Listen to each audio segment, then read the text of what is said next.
Assalamualaikum warahmatullahi wabarakatuh.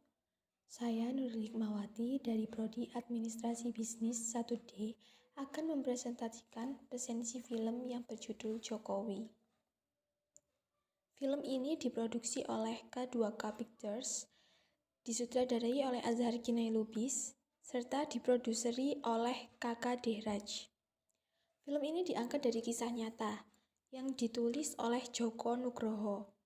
Berdurasi sekitar 1 jam 45 menit, film ini ditayangkan pada tanggal 20 Juni 2013 untuk menyambut hari ulang tahun Gubernur DKI Jakarta Joko Widodo yang ke-52 bersamaan dengan perayaan ulang tahun Daerah Khusus Ibu Kota Jakarta yang ke-486 keesokan harinya. Para pemain dari film Jokowi antara lain Teguh Rifnu Wikana berperan sebagai Jokowi, Prisya Nasution berperan sebagai Iriana, Susilo Badar berperan sebagai Pak Noto Miharjo atau Ayah Jokowi, Ayu Diapasya berperan sebagai Ibu Sujiatmi atau Ibu Jokowi.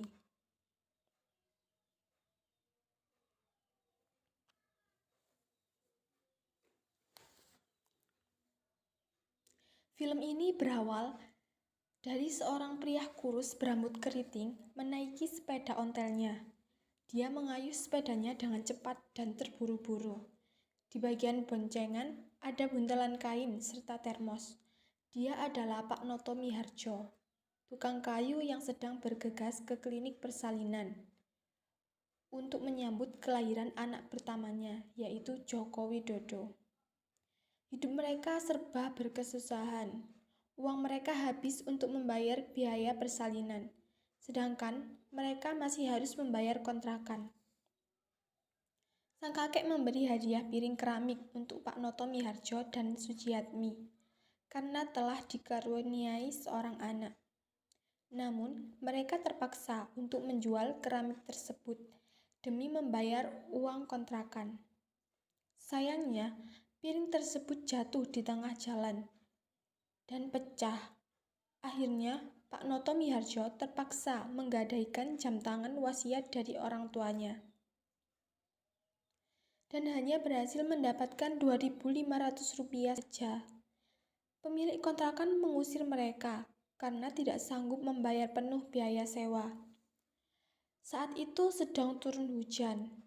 Beruntung sekali mereka bertemu dengan seorang bapak-bapak yang bersedia memberikan tempat tinggal untuk berteduh. Namun saat itu sedang dilakukan razia terhadap anggota PKI. Merasa tempat tinggalnya tidak aman, Ayah Joko akhirnya memboyong keluarganya untuk pindah lagi. Di tempat tinggalnya yang baru, Joko bertemu dengan tetangganya yang berbeda agama. Meskipun demikian, mereka tetap bergaul dan berkomunikasi. Ayahnya mengajarkan bahwa semua orang berasal dari satu nabi, yaitu Nabi Adam. Joko pernah terlibat perkelahian dengan teman mengajinya karena ia melihat temannya bolos saat mengaji, dan ketika pulang mengaji, temannya itu menyuap Joko untuk tutup mulut dengan memberikan sejumlah uang. Namun Joko menolaknya. Kemudian temannya memukul Joko hingga terdapat memar di wajahnya. Ayah Joko mengira Joko berkelahi dengan temannya, lalu memarahinya. Dia kecewa dengan perilaku Joko. Namun ayahnya tidak menyalahkan Joko sepenuhnya. Dia menyalahkan dirinya sendiri. Dia menampar dirinya berkali-kali karena merasa gagal dalam mendidik anaknya. Keesokan harinya, seorang petugas datang mengabarkan bahwa daerah tempat tinggal Joko akan digusur untuk dibangun terminal. Joko yang sedang memancing langsung berlari ke rumahnya dan menyaksikan rumahnya sedang dihancurkan. Dia menangis dan berteriak memarahi petugas yang sedang merobohkan rumahnya. Dia memohon agar rumahnya tidak dihancurkan. Petugas sempat memarahi Joko karena menghambat pekerjaan mereka. Kemudian ayahnya datang dan membujuk Joko untuk pergi dari tempat itu. Keluarga Joko akhirnya tinggal di rumah Pak D. Mulyono untuk sementara waktu. Joko kesal, mengapa ia tidak bisa hidup seperti orang lain, yaitu memiliki tempat tinggal tetap. Ayahnya kemudian menasehatinya, lahir miskin itu tidak salah, tetapi kalau mati sebagai orang miskin itu yang salah. Tandanya kita tidak berusaha. Padahal Gusti Allah memberikan kemampuan untuk berusaha. Selang 2 tahun, akhirnya ayah Joko berhasil membeli rumah sendiri, walaupun jam tangan pemberian orang tuanya belum ditebus.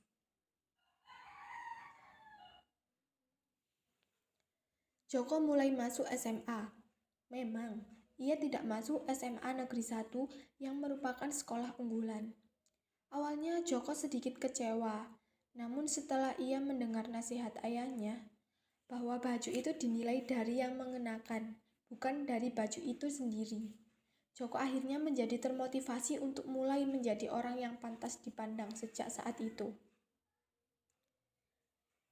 Sewaktu SMA, Joko mulai tertarik dengan musik rock. Dia selalu menabung untuk membeli kaset musik rock terbaru dan belajar sambil mendengarkan lagu rock. Sampai-sampai suatu hari, ibunya sedang sholat dan menangis ketika Joko pulang sekolah. Ternyata ibunya mendoakan Joko agar tidak terjerumus ke dalam pergaulan yang sesat. Ibunya berpikir Joko menjadi anak berandalan karena rambutnya yang gondrong dan suka lagu rock. Kemudian Joko menjelaskan bahwa ia hanya suka mendengarkan musiknya saja dan tidak semua penyuka musik rock bergaul seperti yang ibunya pikirkan. Akhirnya Joko lulus SMA dengan meraih juara 1 berturut-turut. Ayahnya tak sanggup untuk membayar biaya kuliah Joko jika harus melanjutkan pendidikan ke perguruan tinggi. Namun, Pak D dan kakeknya memberi tambahan uang untuk biaya kuliah Joko. Akhirnya, Joko melanjutkan kuliah jurusan kehutanan di Universitas Gadjah Mada, Yogyakarta. Awal mula Joko bertemu Iriana, yaitu ketika dia pulang ke rumahnya. Iriana adalah gadis sederhana teman sekolah adiknya. Joko yang pemalu dan hanya bermodal sepeda ontel harus bersaing dengan pria necis untuk merebut hati Iriana. Akhirnya Joko menyatakan cintanya, dan ternyata Iriana juga menyukai Joko. Kemudian mereka menikah dan dikaruniai seorang anak. Joko mulai membuka usaha kayunya sendiri. Awalnya usahanya itu tidak berhasil. Mereka menjadi korban penipuan. Ditambah lagi, dia mendapat kabar bahwa Pak D-nya yang selama ini menjadi teladan bagi Joko telah meninggal dunia. Hal ini membuat Joko semakin terpuruk. Namun Joko ingat dengan janjinya untuk menebus jam tangan ayahnya. Dia kembali bangkit memulai usahanya. Alhasil, banyak pengusaha asing yang membeli produk mebel dari Joko dan membangun kerjasama.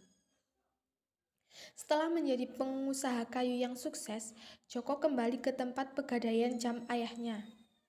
Ternyata tukang gadai tersebut sudah meninggal. Anaknya memberikan jam itu begitu saja kepada Joko. Di saat itu juga, dia mendapat telepon duka bahwa ayahnya telah meninggal dunia. Dengan wajah yang penuh kekecewaan dari Joko, dia bergegas pergi ke pemakaman ayahnya dan menangis di atas makamnya. Joko tak mau tenggelam dalam kedukaan. Dia tetap meneruskan karirnya dengan berbekal nasihat dari ayah dan Pak D-nya, serta istri dan kerabat. Juga masyarakat yang senantiasa mendukungnya. Hingga akhirnya, Jokowi bisa menjadi orang penting,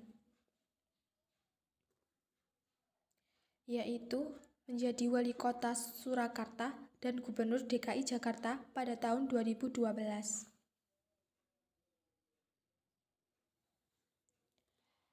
Menurut saya, film ini sangat menginspirasi, penuh makna, dan di setiap adegannya penuh emosional, sehingga membuat penonton merasa seperti masuk ke dalam alur cerita dari awal hingga akhir.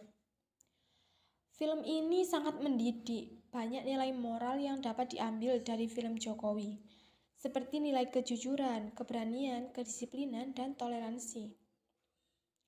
Cara mendidik yang dilakukan Pak Noto Miharjo sebagai orang tua juga patut untuk diacungi jempol. Prinsip beliau, jika seorang anak melakukan kesalahan, itu merupakan kegagalan orang tua dalam mendidik anaknya. Jadi orang tua menghukum dirinya sendiri di hadapan anaknya, bukan anaknya yang dihukum. Sehingga kelak anak tidak akan menjadi pelaku kekerasan. Penggambaran latar tempat dan suasana pada zaman dahulu di film ini juga cukup detail, mulai dari pencahayaan, efek kamera, perabotan rumah, bentuk rumah, dan adat istiadat zaman dahulu. Hal ini menambah hidupnya latar yang ingin disampaikan dalam film ini. Film ini juga memiliki beberapa kekurangan, seperti kurang menekankan aksi perjuangan nyata Jokowi hingga menjadi seorang pemimpin.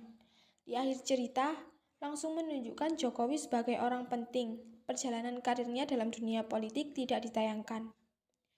Dan dalam film ini menggunakan bahasa Jawa dalam dialognya.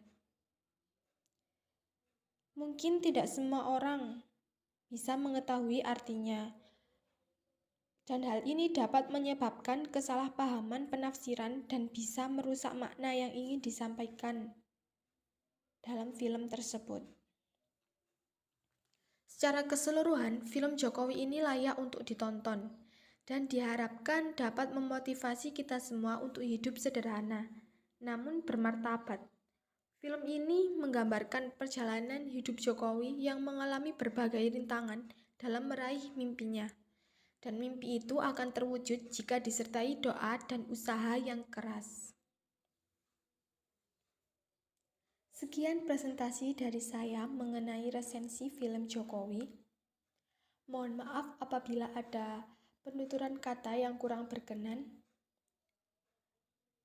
Wassalamualaikum warahmatullahi wabarakatuh.